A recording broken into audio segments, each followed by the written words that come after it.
સૌ કોઈ જાણે છે કે રાજ્યમાં ભ્રષ્ટાચાર ફૂલ્યો ફાલ્યો છે। એમાં પણ જો રાજકોટની વાત કરીએ તો હવે રાજકોટમાં મનપામાં જે ભ્રષ્ટાચાર ચાલી રહ્યો છે તે ખુલ્લેઆમ હવે દેખાઈ રહ્યો છે। કારણ કે રાજકોટ મનપાની આવાસ યોજનાની જે ઓફિસ છે તેની બહાર છે પોસ્ટર્સ લાગ્યા છે અને પોસ્ટર્સમાં લખવામાં આવ્યું છે, મને મારા કામ બદલ તગડો પગાર મળે છે, રૂશ્વત ઓફર કરીને મારું અપમાન કરશો નહીં।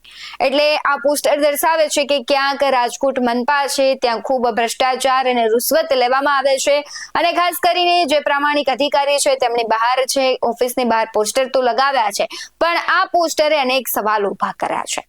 નમસ્કાર, BS9 TV ન્યૂઝમાં આપની સાથે હું ભગવતી વિશાવડિયા। આપણે અવારનવાર જોઈએ છીએ કે રાજ્યમાં રાજકોટ છે ચર્ચાનો વિષય બનતા હોય છે અને રાજકોટ મહાનગરપાલિકા છે સતત વિવાદોમાં આવતી હોય છે અને ફરી એક વખત આવી છે કારણ કે રાજકોટ મહાનગરપાલિકાના આવાસ વિભાગની એક ઓફિસ છે ત્યાં હાલ અનોખા પોસ્ટર છે લાગ્યા છે અને ચર્ચાનું કેન્દ્ર બન્યા છે। વિભાગના મેનેજર સૂર્યપ્રતાપસિંહની ચેમ્બરમાં લગાવવામાં આવેલા પોસ્ટરો સામાન્ય સરકારી ઓફિસના માહોલથી તદ્દન વિપરીત અને નાગરિકોને નવાઈ પમાડે તેવા છે।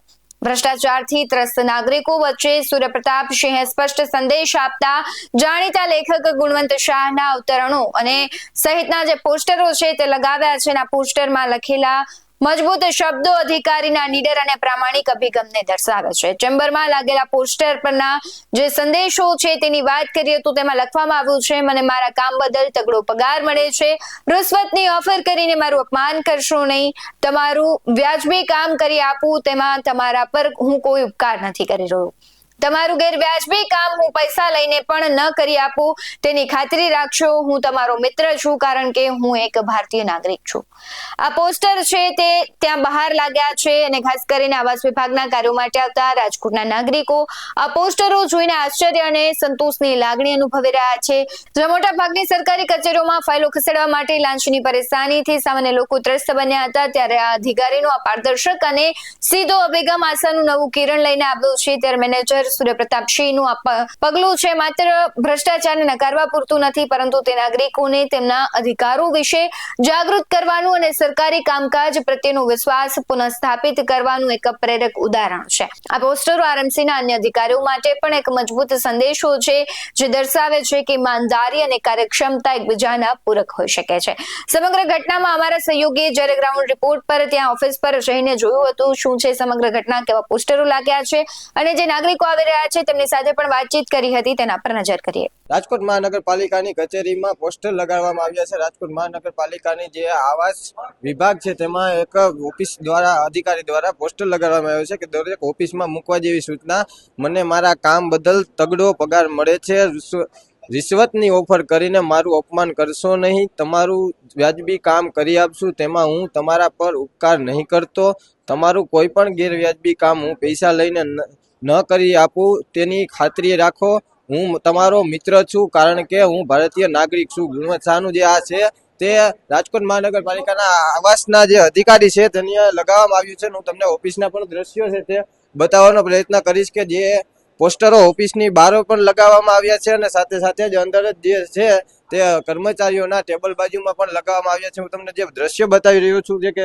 પોસ્ટરો લગાવીને જે કહેવામાં આવી રહ્યું છે, સૂર્યપ્રતાપસિંહ જે મેનેજર છે તેની ઓફિસમાં પણ હું તમને દ્રશ્યો બતાવીશ કે જ્યાં પોસ્ટરો લગાવવામાં આવ્યા છે તેમની ઓફિસમાં પણ જે પોસ્ટર બારે આપણે જોઈ શકો તમે, અહીંયા પણ પોસ્ટર લગાવવામાં આવ્યું છે અને સામેની સાઈડ પણ લગાવવામાં આવ્યું છે। આ પોસ્ટર લગાવવામાં આવવામાં એવું લાગી રહ્યું છે કે આમાં શું થઈ શકે, કારણ કે જો રિશ્વત લેવાતી હોય તો પોસ્ટર લગાવવામાં આવતા હોય અથવા તો પેલા રિશ્વત લેવાઈ ચૂકી હોય ત્યારે પોસ્ટર લગાવવામાં આવે। હવે એક મહત્વનો એ સવાલ છે કે રિશ્વત લેવાતી હશે એટલે લગાવવામાં આવ્યા કે રિશ્વત લેવાની હોય તો લગાવવામાં આવ્યા અથવા તો એક સારો સંદેશ આપવામાં આવતા હોય કે અધિકારીઓ રિશ્વત ન લે એના માટે પ્રયાસ કરવામાં આવતો હોય તો પણ આ પોસ્ટરો છે તે લગાવવામાં આવ્યા છે। હાલ તો જે છે તે પોસ્ટરે જોરશોરથી ચર્ચા પકડી છે કારણ કે આ પોસ્ટર શા માટે લગાવવામાં આવ્યા છે એ પણ એક મહત્વનો પ્રશ્ન છે।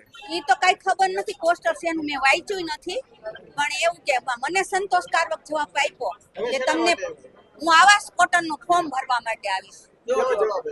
ના, સારું આપ્યો, મારો ફોનમાં રજીસ્ટર કરાવી દીધું અને કે ફોર્મ ચાલુ થાય છે તો તમને એમાં મેસેજ આવશે, સમાચાર આવશે અને તમે પછી ફોર્મ ભરી દેજો અને તમારું તમને કદાચ લાગી જાય તો અમને સરળ હપ્તા એ મળી જાય ને, મકાન ગરીબ માણસને રહેવાનો આશરો થઈ જાય।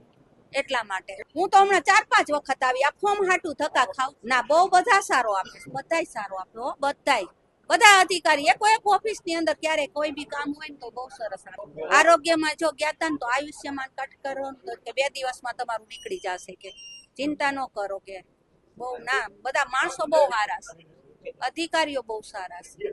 સુજાનસિંહ જાડેજા તો સારું છે, એમાં મને કામ કરવા બદલ પગાર મળે છે એટલે એ બાબતના લગાડ્યા છે પોસ્ટર. એટલે મોઢે તો યાદ નથી મને પોસ્ટરનું લખાણ આખું, અમારા સર દ્વારા લગાડ્યું છે પોસ્ટર. એ તો સરને ખબર હોય ને, કહેતુંય નથી માનવી અમે કે તમે લાંચ લ્યો છો, કોઈ કહેતુંય નથી, પણ એમને લગાડ્યા છે. સારો વિચાર છે અને લગાડ્યા છે. હવે દરેક ડિપાર્ટમેન્ટની વિચારસરણી હોય છે, એને અનુકૂળ લાગે તો લગાડી શકે. જે પ્રમાણે લોકો પણ કહી રહ્યા છે કે ઘણી વખત આપણે જોતા હોય છે, વારંવાર ફરિયાદો કરતા હોય છે કે કોઈ પણ સરકારી કામ કરાવવું હોય તો લાંચ આપવી પડે, ઘણો બધો સમય લાગે છે, કારણ કે ક્યાંક જે અધિકારીઓ છે તે પોતે હવે લાલચુ થઈ ગયા હોય તેવા પણ દ્રશ્યો આવતા હોય છે અને પોતાની પ્રામાણિકતા નેવે મૂકી અને કામ કરતા હોય છે. આપણે એવા અધિકારીઓ પણ જોયા છે કે જેમણે પ્રામાણિકતા સાથે ખૂબ મોટા જે દૂષણો હતા, ખૂબ મોટા ગેરકાયદે કામ ચાલુ હતા તેને પણ બંધ કરાવ્યા છે. આપણે પણ જોયું હતું કે સુરેન્દ્રનગરમાં જે અધિકારી છે, પ્રાંત અધિકારી HT મકવાણા, તેમના કામને લઈને હવે ખનિજ માફિયાઓ ખૂબ ડરે છે અને એક પ્રકારનું તેનો ખોફ પેદા થઈ ગયો છે. હવે જે પ્રમાણે આરએમસી ની વાત કરીએ તો આરએમસીમાં જે પોસ્ટરો લાગ્યા છે, આ પોસ્ટરો છે સામાન્ય નાગરિકો તો ઠીક, પરંતુ ખાસ કોર્પોરેશનના જે સત્તાધીશો છે તેમને વાંચવા જેવા છે અને મગજમાં ઉતારવા જેવા છે, કારણ કે અવારનવાર ફરિયાદો આવે છે કે અમારે આ કામ કરાવવું છે તો અમારે આટલા પૈસા આપવા પડે છે. એટલે તમે જ્યાં બેઠા છો, જે તમને બેસાડવામાં આવ્યા છે, જે તમારી ફરજ છે તે તમે ખૂબ સારી રીતે નિભાવો. તમને ઓલરેડી સરકાર પગાર આપે જ છે, તો પછી કેમ સામાન્ય જનતાના કામ નથી થતા અને તમે કરો છો તો પૈસા વસૂલો છો? એટલે તમારે ખાસ આ જોવાનું છે, અધિકારીઓએ ખાસ આ મગજમાં ઉતારવાનું છે. બાકી સામાન્ય જનતાને પણ અપીલ છે કે જે પ્રમાણે પોસ્ટર લાગ્યા છે, આપણે કોઈ પણ કામ માટે લાંચ દેવી પણ ન જોઈએ અને જે આવા લાંચ લે છે તેમને પણ ખુલ્લા પાડવા જોઈએ. એટલે રાજકોટ વાસીઓએ અને ખાસ કરીને અન્ય શહેરના લોકોએ પણ ખાસ જોવાનું છે કે જો કોઈ આવા અધિકારીઓ છે કે જે લાંચ લે છે તો તેને લાંચ આપવાની નથી, કારણ કે ઓલરેડી તેમને ખૂબ મોટો પગાર આપવામાં આવે છે અને જનતાના પ્રતિનિધિ તરીકે જેઓ પણ કામ કરી રહ્યા છે, જો તમારી ફરિયાદ ન સાંભળતા હોય તો તેમને પણ તમારે જવાબ આપવો જોઈએ. એટલે ખાસ આરએમસી ના પોસ્ટરોને લઈને તમારું શું કહેવું છે કમેન્ટ બોક્સમાં જરૂરથી જણાવજો. બાકી આવા જ બધું અહેવાલો સાથે ફરી મળતા રહીશું. તમે અમારી યુટ્યુબ ચેનલને સબસ્ક્રાઇબ કરવાનું, અમને ફેસબુક અને ઇન્સ્ટાગ્રામ પર ફોલો કરવાનું ભૂલશો નહીં. બાકી અવનવી અપડેટ્સ મેળવવા માટે આપ જોતા રહો BS19 ન્યૂઝ. નમસ્કાર.